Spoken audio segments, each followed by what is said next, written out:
In this video, we're going to be studying the phylum Annelida, or more commonly referred to as the segmented worms.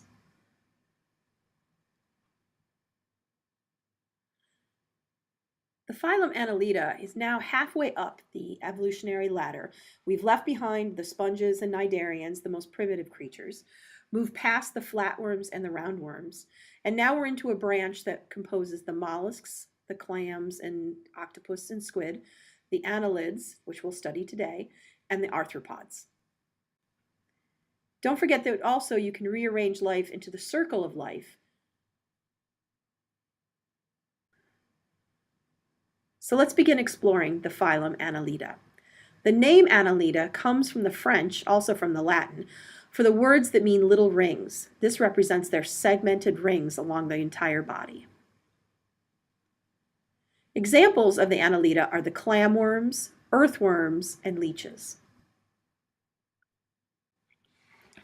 The key feature of the phylum Annelida is the segmented body.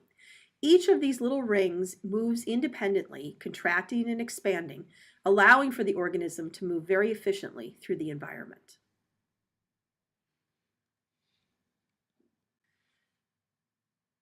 Members of the phylum Annelida fulfill many ecological roles. They're important for nutrient cycling and improving soil quality, but they also act as scavengers, predators, and parasites. Here are two examples of the phylum Annelida: the geothermal vent worms that are found in the deep ocean along warm geothermal vents, and then the beautiful tube worms that are often found in coral reefs.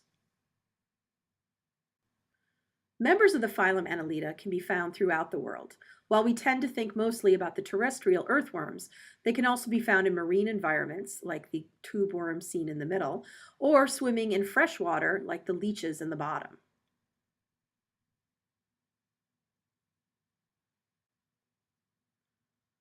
Now let's look at the features of the phylum Annelida.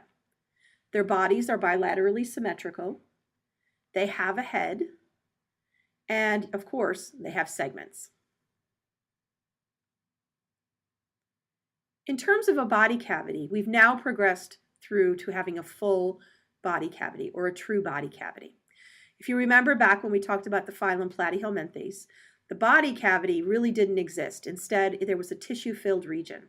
When we looked at the nematoda, there was a pseudocoelom, or a false body cavity, where there was space between the outer wall and the organs, but there was no lining of the organs.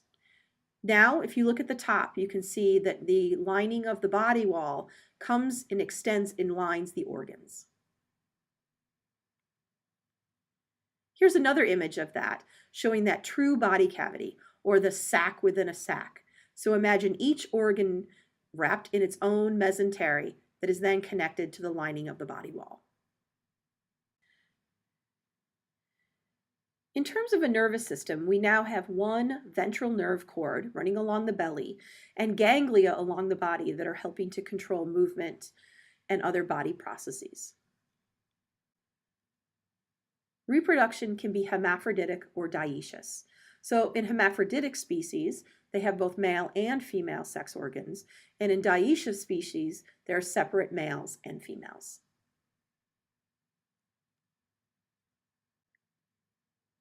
Additionally, they have both tissues and organs, and the gut is a complete gut, meaning there is a beginning and an end. We no longer have the sac-like gut that we saw in some of the more primitive creatures. Respiration continues to be accomplished through just simple diffusion through the body surface. And excretion now occurs with a pair of nephridia per segment. Consider it like a tiny little kidney on each segment that's releasing nitrogenous waste to the environment.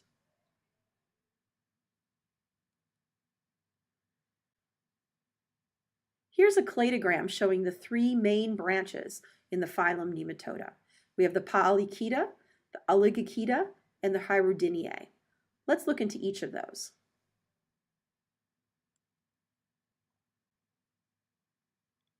The first of the three classes within the phylum Annelida are the Oligochaeta. These are the earthworms, and their key feature is that they have very few hairs or setae per segment. This is a picture of my hand next to a giant earthworm I found while gorilla trekking in the jungle of Uganda. Remarkably, even though they only breathe through simple diffusion through their body wall, members of the class Oligochaeta, the earthworms, can be enormous.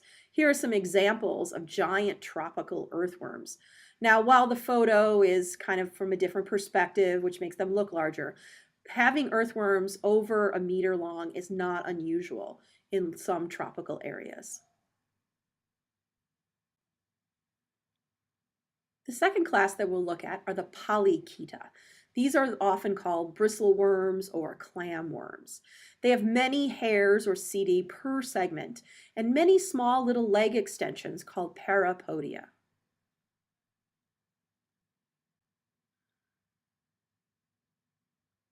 While most members of the class Polychaeta are harmless to humans and really only predators of very small organisms, one example is the bobbit worm. This predatory fish-eating worm lies in wait in the sand and then emerges very quickly, suddenly jumping at and can consume whole fish. Bobbit worms and other polychaetes can be very destructive in fish tanks. In large saltwater tanks, like the ones you might see at your local aquarium, one polychaete like this can cause a huge amount of destruction. And often what has to be done is the entire tank has to be drained, and then the one single polychaete that's killing all of the fish needs to be found and removed.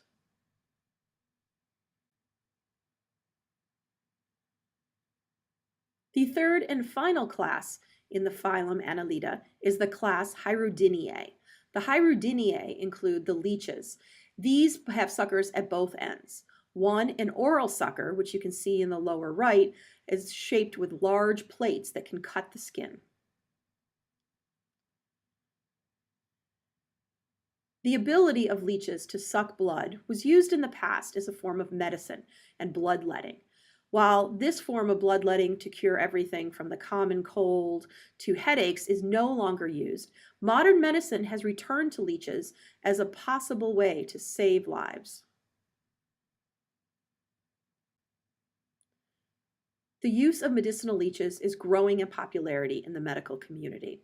Leeches provide a way to help reattached limbs reduce swelling and keep pressure off healing tissues.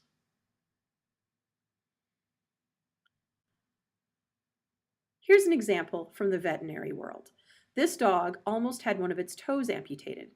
Once the vets reattached it, it had an infection that was going to possibly mean that the entire toe would have to be amputated. The first thing that they did in figure 1 was they added maggots. Maggots cleaned out the dead tissue, leaving all of the healthy tissue behind. Then what the doctors did was they found that in figure 3, the swelling was extreme. So fluid was going in, but not leaving the toe. That's where medical leeches came into play. In figure 3, you can see the leeches attached to the dog's paw. As they fed, drinking blood and taking the extra body fluid, the wound was able to heal. Until finally, by day 9, which you can see in figure 4 in the lower right, the wound had completely healed. As medicinal leeches become more and more common, you're beginning to hear more about them. They were featured in one episode of the TV show Botched, which follows the story of two plastic surgeons as they help patients who've had problems with prior plastic surgeries. The leeches in the bottom here were put onto a patient to allow healing of wounds to occur. But not all leeches are medicinal and beneficial. So let me tell you the story about Danielle in her trip to Southeast Asia. When Danielle was in Southeast Asia, she got into a little accident with her moped here. And when she returned back to Europe, she began having headaches. In addition to the headaches, Danielle kept getting nosebleeds after returning to England. So eventually, she went to the emergency room. It turns out that those nosebleeds and headaches were due to this leech. Danielle had this leech living up in her nose, in her nasal cavities. And as you can see from the quote here, occasionally when she was taking a shower and there was moisture and humidity, he would poke out of her nose and she would just be able to see him. She was never able to actually get him removed And so that's why she went to the hospital. While Danielle originally thought getting the leech up her nose had something to do with a moped accident, it turns out she probably got a small leech up her nose while swimming one day, and it grew and grew as it lived inside of her. And I think Danielle's a lot like me. She had a sense of humor about it, Instagrammed the whole thing, and even named her leech Mr. Curly. After this video, I'm going to give you 2 links to watch 2 short little videos about leeches. This one is called True Bloodsuckers. And in this video, you'll see a news segment about leech therapy.